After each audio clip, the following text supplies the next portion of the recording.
Hey, this is Kirk from Go Make Music and We Dream of Eden. And today I want to show you how you can take a simple piano sound like this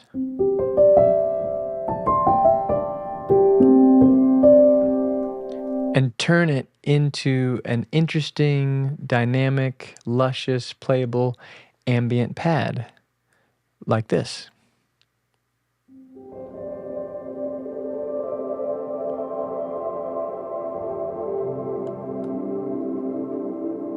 All right, let's dive in.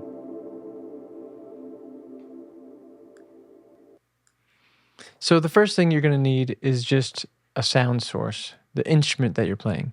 In this case, I'm going with one of my favorites, the soft piano from Spitfire Labs. It's free. It's a beautiful sound. It's got a lot of weight.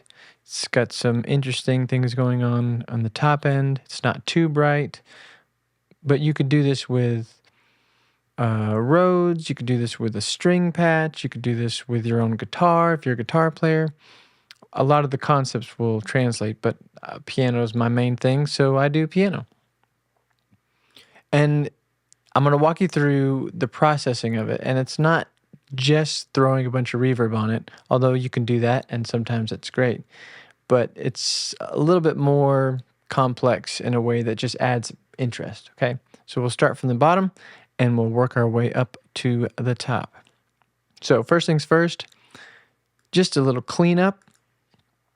I just roll off some of the low end to get some of that thuddy thud of the hammers. If I'm planning on making something an ambient pad, I don't want a lot of build up in the sub frequencies, so I roll those off so it doesn't build up and then just make a muddy mess. So that's the first thing I do. Super simple. The next thing is a stereo delay. You can use whatever you have. This is the stock with Logic.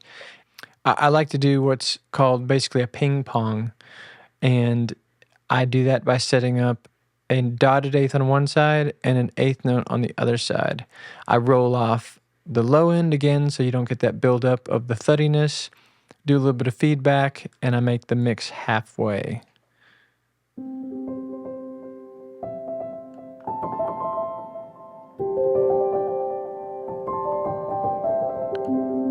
I could increase the feedback, but for this, I kind of like a shorter feedback. So as I play, the notes don't last too long and run over into each other, because then that can take away from the playability of the pad.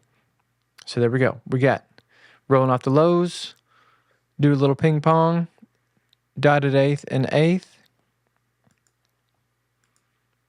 Then we go here to the Valhalla vintage verb. I have basic setup. I haven't really changed much of these things except for this low cut. Again, rolling off the lows and some of the low mids. Sometimes I open this up if I want it to be brighter, but for this darker sound, I'm fine with a high cut. 4 seconds is fine. Mix is really the thing that's going to make this change to be drier or more like a pad.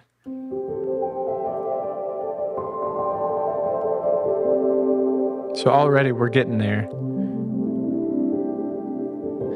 And you might notice too that I did these delays and reverbs right on the channel. Sometimes if I'm making an instrument, I like to bake the sounds in right on the channel. If I'm using something like an effect, then I might set it up with a send and throw it into there. But for this, because I'm making an instrument, I want it all in line on the track. All right. So for this next one's a little bit strange, but it's kind of a secret sauce thing. Take a tremolo, and what a tremolo does, it moves the sound from the left speaker to the right speaker over and over at whatever time you set. So if we're in quarter notes, and I'm putting the tremolo after the first reverb and after the first delay. So even the reverb is getting moved over from side to side. Now, I don't necessarily want this fast of a movement.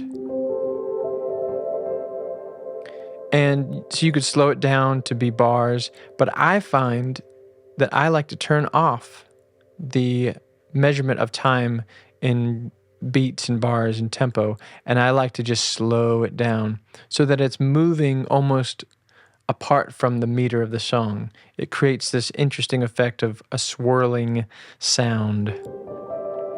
You never really know where it's going to be.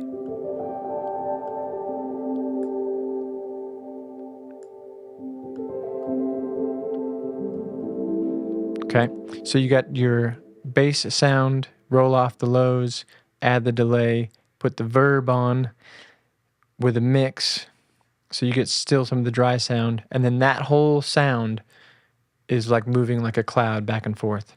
From there, I take that sound and throw it into my handy-dandy shimmer.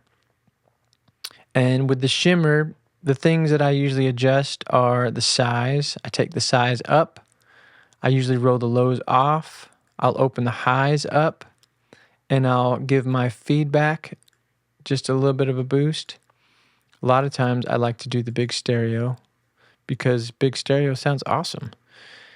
And then now I have this.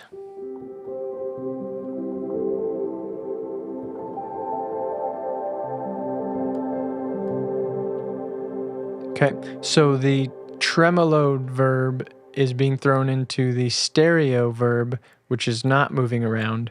And so that kind of brings some more wideness back to the sound. And then you can top it all off with an extra little verbiage. I extended the decay slightly. By this point, there's so much low end rolled off, I don't really need to roll off the low end. And now I have my whole sound.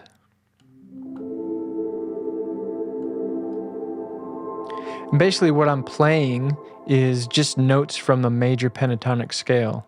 So I can go up and down the major pentatonic scale,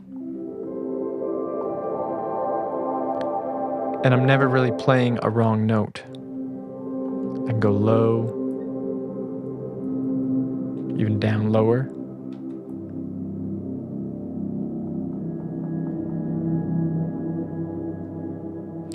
And you get some really beautiful textures. And so what I like to do is I like to actually improvise something.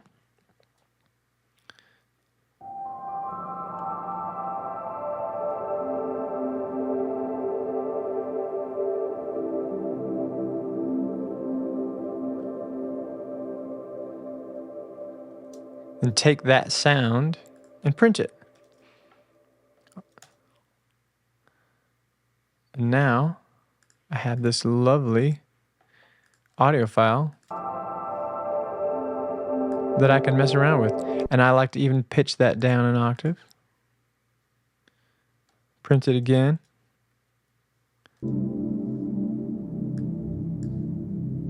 And stretch it out. What does that do?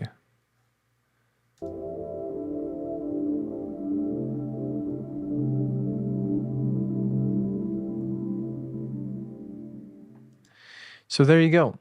That's how you can take a super simple sound, run it through a chain of effects, and turn it into something more complex and more interesting. If you want to see some more sounds that I've designed, you can check out this video, and there's a link to download them all for free. If you'd like to see a class that I made with Studio.com on me making ambient music from scratch and then teaching you how to produce and promote your own ambient music, you can check out the trailer for that class here. Have a great day and go make music.